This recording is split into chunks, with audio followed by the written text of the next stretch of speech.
Hello everyone, Dr. Seth Greenberg here.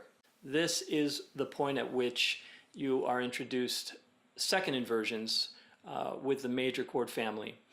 And if you have already watched those other videos, you know that I really urge you to make sure that you've gone through those other chapters that precede this. As you notice on 12A, that exercise, it's cumulative, so it goes all the way back to root position chords are mixed in there, first inversion chords.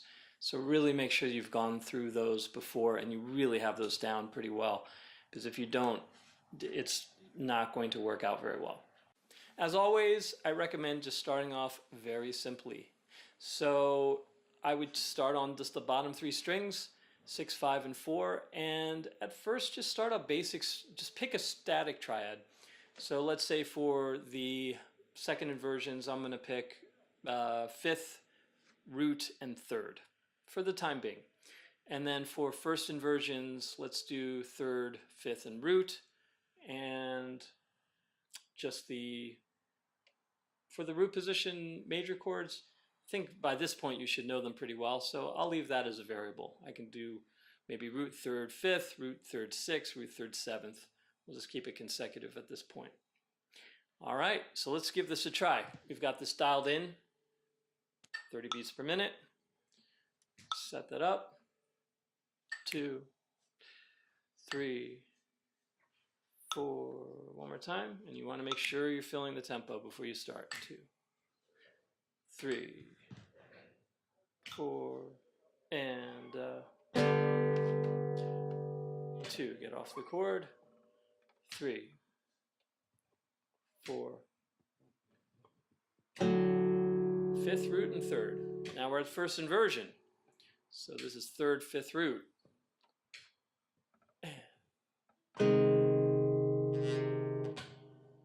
Now, going to the B major chord, in root, major 6. Almost same notes.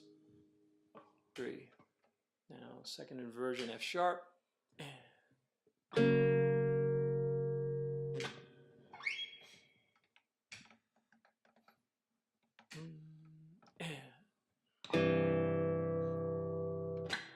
Now let's do an A major 7. Now back to first inversion chord here. And so again, this is third, fifth, root. 3,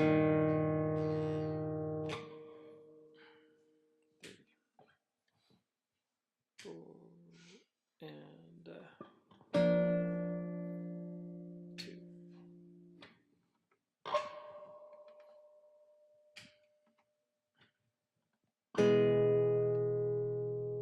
Back to another first inversion chord.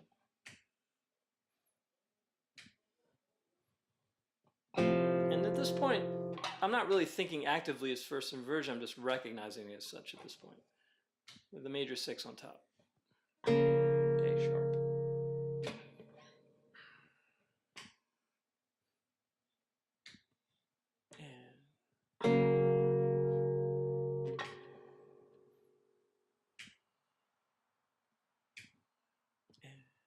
And ending on a first inversion. 4, and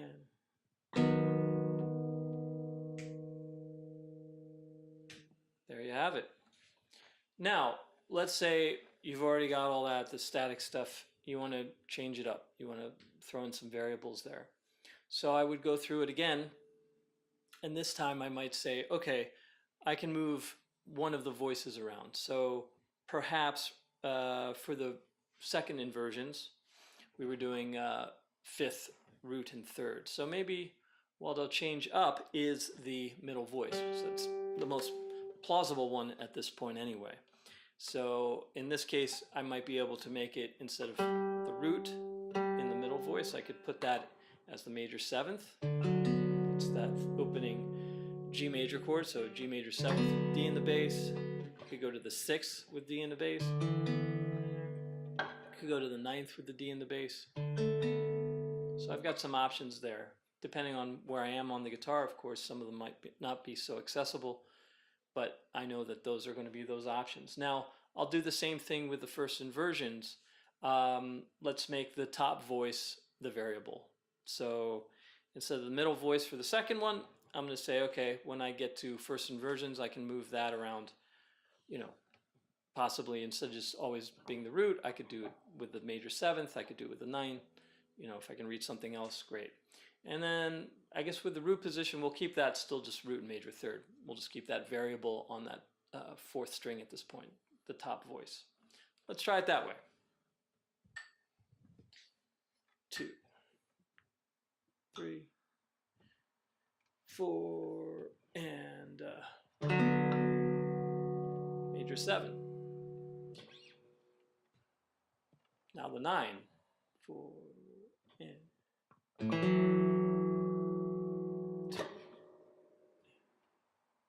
Let's do the 9 again on the top. This is first inversion now, and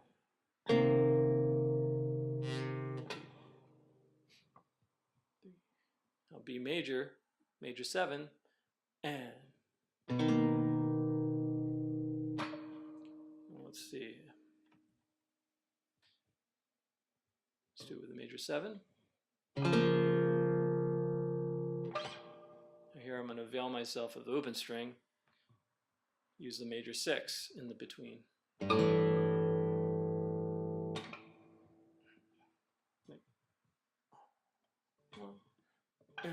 Major 6.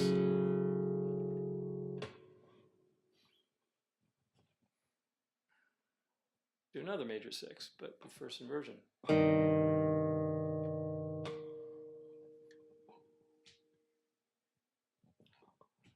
With the root.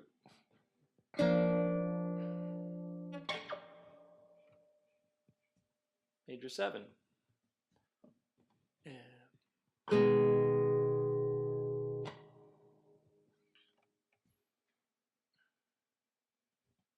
the 6th.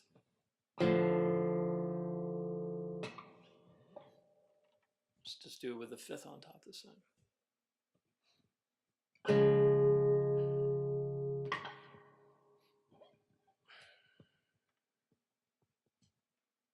And the 9th.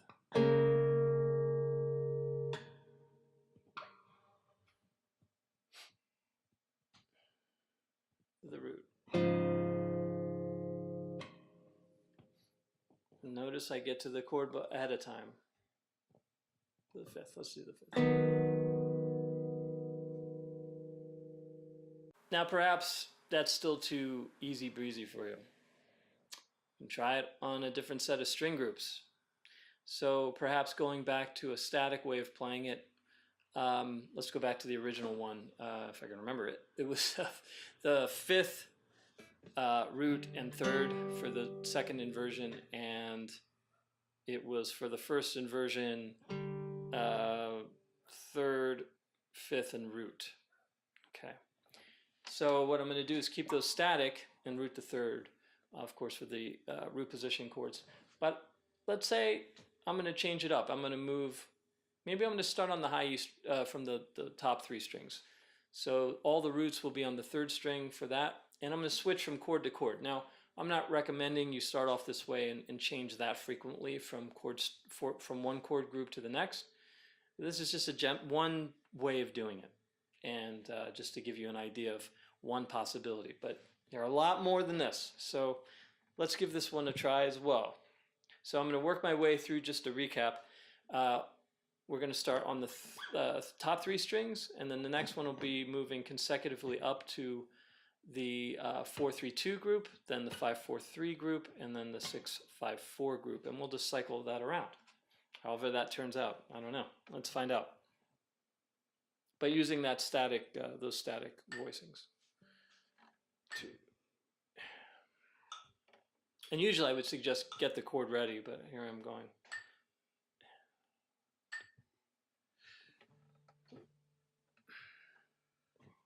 Here we go.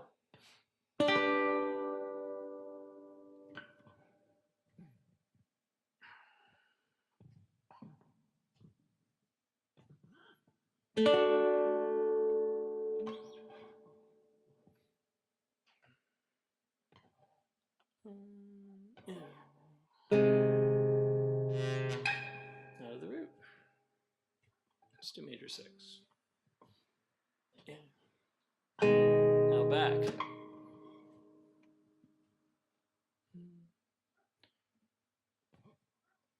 Fifth root third.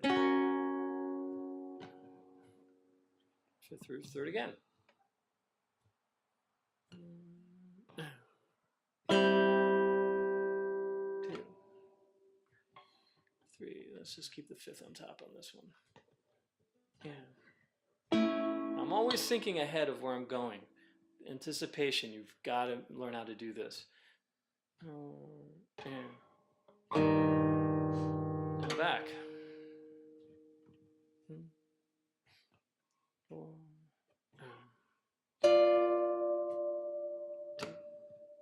And you'll start to see as you do it statically other options open up, which is good. But just stick to the static for now. It's good that you notice those coming up.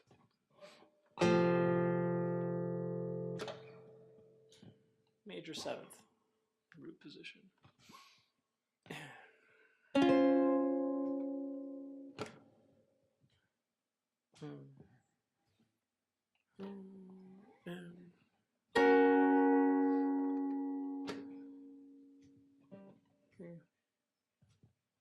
Four,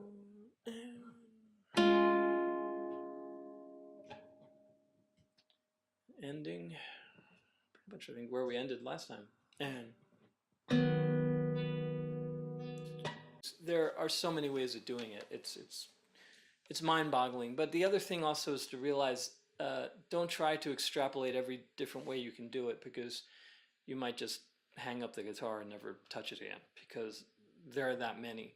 So don't get overwhelmed by it. Just pick simple ways of doing it. Your brain will be able to start to see these patterns and will start to recognize other available places to play. And it really will coalesce. You just have to give it some time and it will work itself out. But you've got to make sure that you do it in time. And if I had gone through that and I'd fouled something up and got caught, you know, if I'd gone like this, for example, let's say I start off and I start playing it, and then the next chord, maybe I just blank. Oh, where's A on the D string? Oh, I can't find it. Maybe I just get 2 notes. I go on to the next chord. I don't hang on to it. Once that first beat's gone, it's over. You know, maybe I only find the third in the bass. There's C. Oh, couldn't get it. And then here, okay, I can regroup. I can find the B major chord. Let's do the 7th, major 7th. And then you just regroup. But you keep that pulse going. Absolutely crucial, okay? If you're doing non-consecutive, then I would approach it much in the same way. The concept really doesn't change. You know, if you're deciding to do, to approach these and say, okay, I'm going to put the third, I'm going to do root 3 and then, you know, the 7. Maybe you displace the voicing we just did. Instead of 5, root, and 3, you do, maybe you put that there, or maybe you add the 7th, whatever it is. But pick a static triad for that, and maybe do the same thing for the other 2, for the first inversion and root. Just keep it very simple and easy to follow, okay? Because me going through and just you watching me just do these is not really going to help you. You have to sit down and do it. These tutorials really are about underlining and underscoring really the importance in the method and the approach to doing these. That's really the key, because in the sense that they're all a little different in terms of the different types of practices that I mentioned, they're all the same in that sense. So they're going to challenge you in different ways and cause you to have to see the guitar from different perspectives and whatnot, but that's the idea, you know. So to get familiar with different vantage points, all of that's going to help expand your knowledge of the fretboard, your understanding of harmony, and you'll start to see how much overlap there is between some of these first and second inversion chords and the root positions. You know, you start to see how voices will move and lead. So it's a really interesting thing. You just have to hang in there and not get discouraged in the beginning. So I'm hoping this has been helpful. Please hit subscribe if you haven't already, and there'll be more to come. We'll see you soon. Thank you.